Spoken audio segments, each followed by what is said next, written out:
Gate के सामने से गर्दी कम करो, पीछे जाओ। Once I'm done with that shot, I'm done with that. Action! अरे यार आप साइड को। And cut. दशकों में कोई एक ऐसी फिल्म आती है जो हमारे दिल और दिमाग को एक साथ छू जाती है। 2009 में आई थी आमिर खान की फिल्म 3 इडियट्स और अब 2023 में विक्रांत मसे की 12th फेल। इन दोनों फिल्मों में एक चीज कॉमन है और वो है brilliant man Vidhu Vinod Chopra. 12th fail movie को उन्होंने इतनी ऑथेंटिसिटी के साथ बनाया है कि इसे देखने के बाद हर कोई अपने आप से रिलेट कर पा रहा है।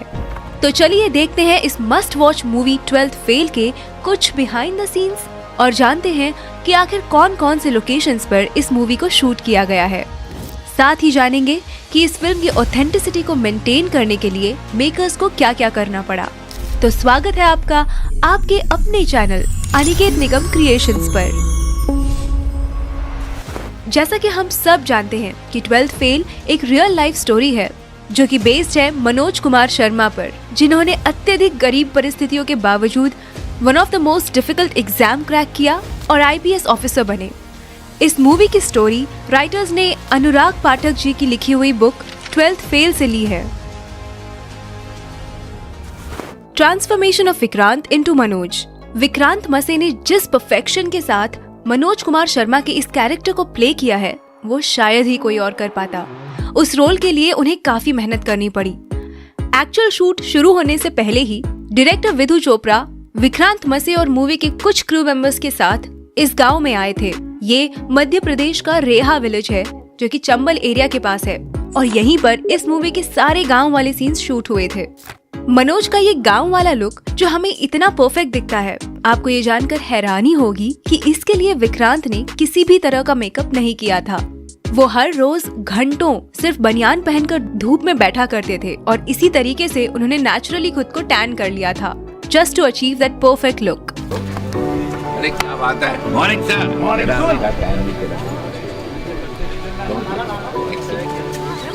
लेकिन ज्यादा धूप की वजह से उनकी स्किन इतनी ज्यादा टैन हो गई थी कि वो जली हुई लग रही थी और ये कुछ सीन्स में एविडेंट भी है। फॉर एग्जाम्पल ये वाला सीन जहाँ मनोज की दादी अपनी जमा पूंजी उसे सौंपती है ये कहकर खर्चे की चिंता मत करियो, अब बड़ा पुलिस अफसर बनकर ही लौटियो। एंड देन ये वाला सीन मेंस एग्जाम में फेल होने के बाद जब मनोज श्रद्धा के घर मसूरी जाते हैं, उस सीन में भी उनकी बर्न स्किन हमें क्लियरली दिखती है। इसे वो लोग मेकअप से कवर डेफिनेटली कर सकते थे, लेकिन विक्रांत ने कहा कि इसे एज इट इज रहने देते हैं क्योंकि उस सीन में मनोज लो और अंडर कॉन्फिडेंट फील कर रहे थे because of his failure in the exam और विक्रांत भी उस वक्त बर्न स्किन की वजह से कुछ वैसा ही फील कर रहे थे। इस तरह वो अपनी परफॉर्मेंस को और एनहांस कर पा रहे थे। बाय द वे, अगर मेकर्स चाहते तो पोस्ट प्रोडक्शन यानी कि एडिटिंग के वक्त भी स्किन को क्लियर और लाइटन कर सकते थे, but they had decided to keep it natural. Madhya Pradesh के उस रेहा गांव में शूट हुए सीन्स के ये रहे कुछ बिहाइंड द सीन्स क्लिप जिसमें 12वीं क्लास में पास होने के लिए मनोज पर्चियां बना रहा होता है। देखिए DOP ने कैसे उसे अपर एंगल से शूट किया था और तब इतना भारी वजन का कैमरा उन्होंने अपनी कमर से बांधा हुआ था। Making of cheating scene. ये जो चीटिंग वाला सीन है इसे शूट करते वक्त डायरेक्टर विधु विनोद चोपड़ा जी को काफी तकलीफ हुई थी क्योंकि इस लोकेशन के साथ साथ हमें इसमें दिख रहे सभी स्टूडेंट्स रियल हैं। जूनियर आर्टिस्ट को पता होता है कि शूटिंग के टाइम कैसे बिहेव करना है और भीड़ वाले सीन्स में उनकी नजर कैमरे की तरफ होनी चाहिए कि नहीं, लेकिन इन स्टूडेंट्स को बार बार बताने के बावजूद भी वो वही गलती दोहरा रहे थे और फाइनली जैसे तैसे उन्हें कसम देकर डायरेक्टर साहब ने उनसे ये एग्जाम वाला सीन शूट करवाया था। कैमरे में नहीं देखो। And cut. One more. कलाकारी दिखा रहा है लेकिन कैमरे में मत देखो। कैमरे में कट। सारे लोग बोलो कसम खाओ पहले सब लोग इधर। ऐसा हाथ रख के कैसे कसम खाता है तुम? इधर रख के बोलो मैं कसम खाता हूँ। हाँ, मैं कैमरे में नहीं देखूंगा। बिल्कुल बिल्कुल। चलो action and cut. I think we got it. Playback. सब लोग बहुत अच्छा कर रहे हैं, बहुत अच्छा हंसे तुम लोग। Excellent, thank you, very good job.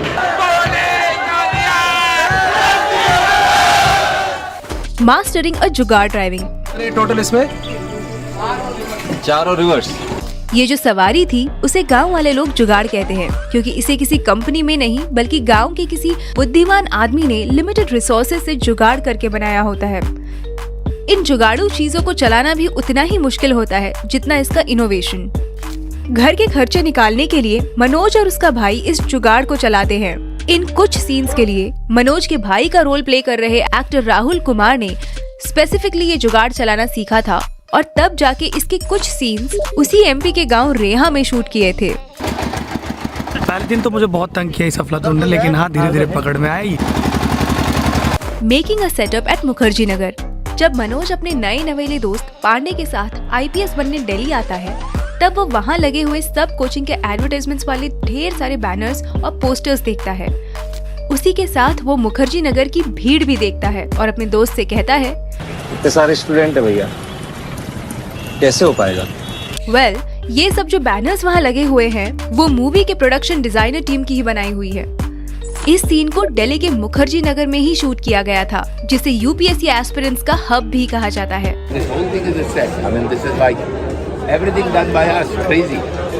Number 5, making it rain on a sunny day. ये सीन तो आपको जरूर याद होगा। श्रद्धा की इस कोचिंग क्लास में मनोज से मुलाकात होने के बाद कुछ दिनों बाद वो उसे ढूंढते हुए विद्या वाचनालय आती है। यहाँ इस सीन की रिक्वायरमेंट थी बारिश का मौसम, मगर शूटिंग के दिनों में यहाँ तेज धूप पड़ रही थी। इस सीन के लिए टीम ने 2 रेन मशीन्स का यूज किया था और जब श्रद्धा इस लाइब्रेरी में एंटर हो रही थी तब हम देख सकते हैं कि उस सीन को कैसे शूट किया जा रहा है।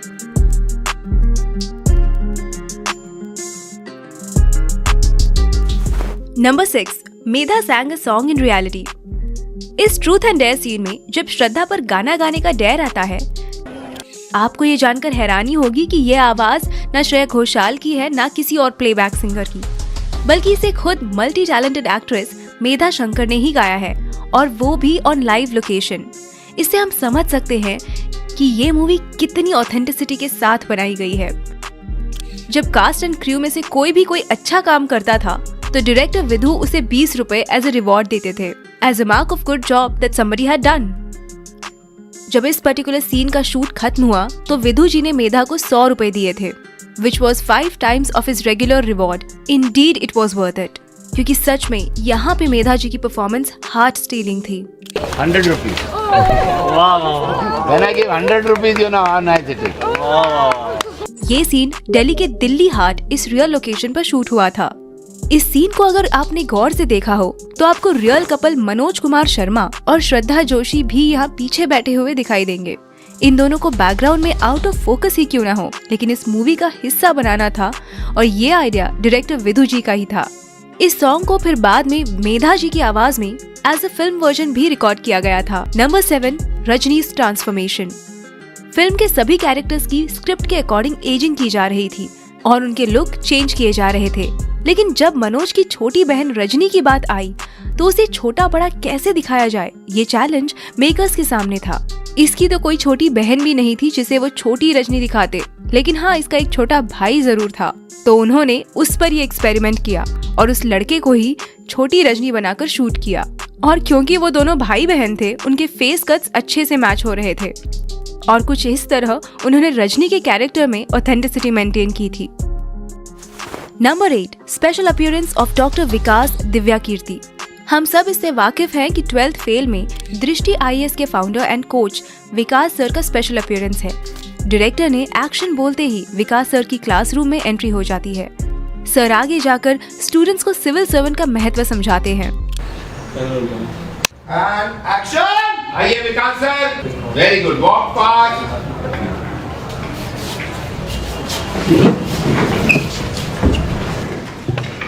बैठिए।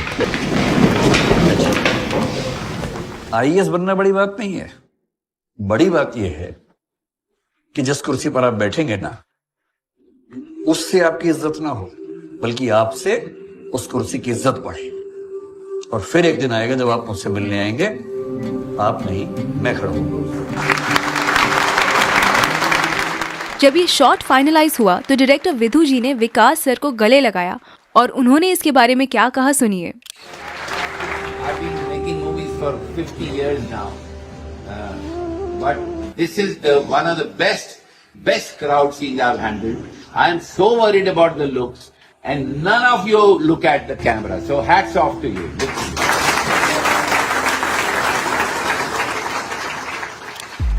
आपकी जानकारी के लिए बता दें कि इस मूवी के कुछ सीन्स और डायलॉग्स विकास सर ने खुद ही लिखे हैं, खास करके ये लास्ट वाला इंटरव्यू वाला सीन।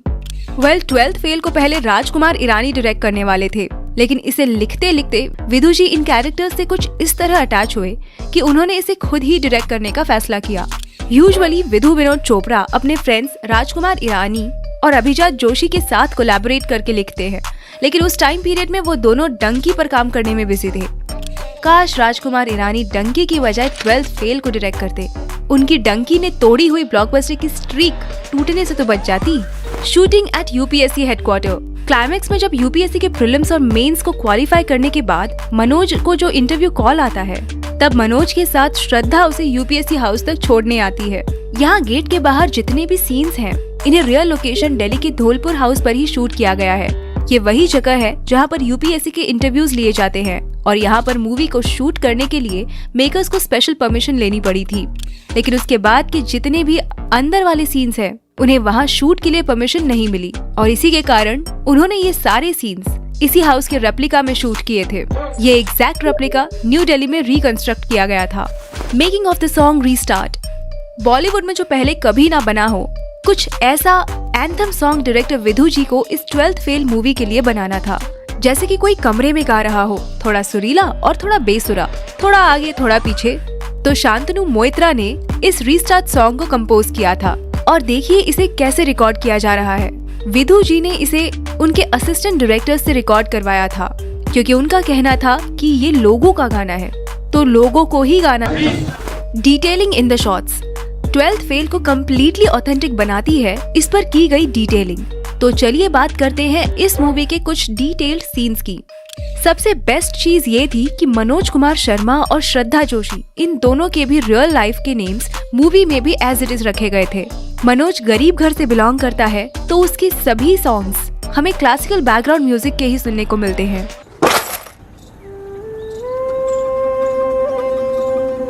तो पैसा और श्रद्धा के सोलो सॉन्ग्स पर मॉडर्न म्यूजिक का लहजा है। तुम नजर से बोलो ना। लेकिन जब वो दोनों साथ में आ जाते हैं, तब इन दोनों क्लासिकल और मॉडर्न म्यूजिक को ब्यूटीफुली कंबाइन करके प्रेजेंट किया गया है। अब जाओ, पलट दो दुनिया। Will you marry me, Manoj? Shraddha deputy collector बनने के बाद जब मनोज के इंटरव्यू के दिन दिल्ली आती है, जिस व्हाइट एम्बेसडर कार में वो दोनों यूपीएससी के लिए ट्रैवल करते हैं, उस कार के नंबर प्लेट की शुरुआत यूए यानी कि तब के उत्तरांचल और आज के उत्तराखंड को रिप्रेजेंट करती है। 12th फेल के ऑलमोस्ट सभी सीन्स रियल लोकेशन पर ही शूट हुए हैं। हालांकि गांव वाले सभी सीन्स को डायरेक्टर और team easily Mumbai film city में शूट कर सकते थे, but they decided to shoot it in the real village of Reha, just to be a lot more authentic. ये पहली ऐसी फिल्म है जो रियल मुखर्जी नगर और राजेंद्र नगर में शूट हुई है, और वो भी रियल यूपीएससी स्टूडेंट्स के बीच। मुखर्जी नगर में हर हिंदी मीडियम का वो बच्चा था जो अपने गांव में ये बोल के आया था कि मुझे कुछ करके दिखाना है, उसमें मैं भी एक। इस मूवी का हर एक सीन डिटेल है, जिन्हें डायरेक्टर और उनकी टीम ने काफी मेहनत और ध्यान से बनाया है।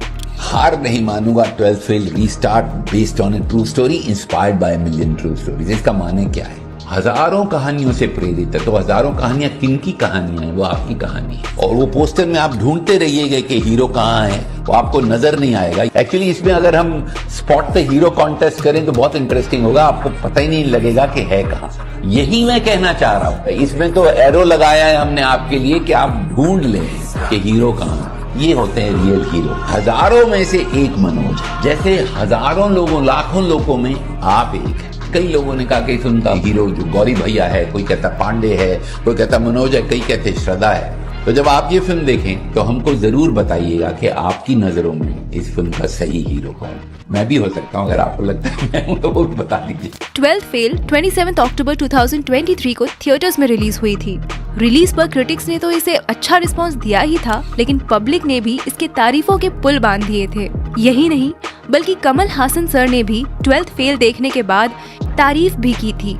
नमस्ते, I am talking from the NFDC theatre in Chennai, where I saw 12th Fail by Mr. Vidhu Vinod Chopra. He's a friend of mine.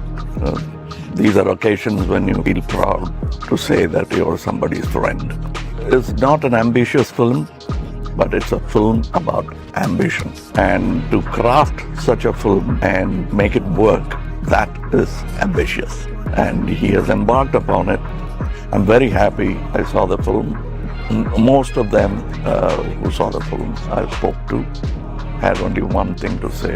Long time since we saw a good film like this.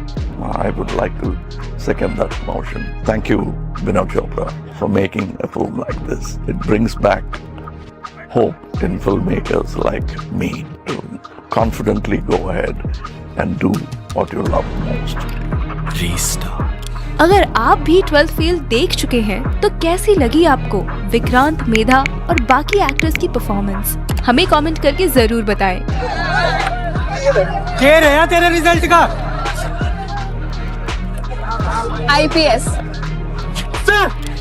इस video को आखिर तक देखने के लिए आपका तहे दिल से शुक्रिया।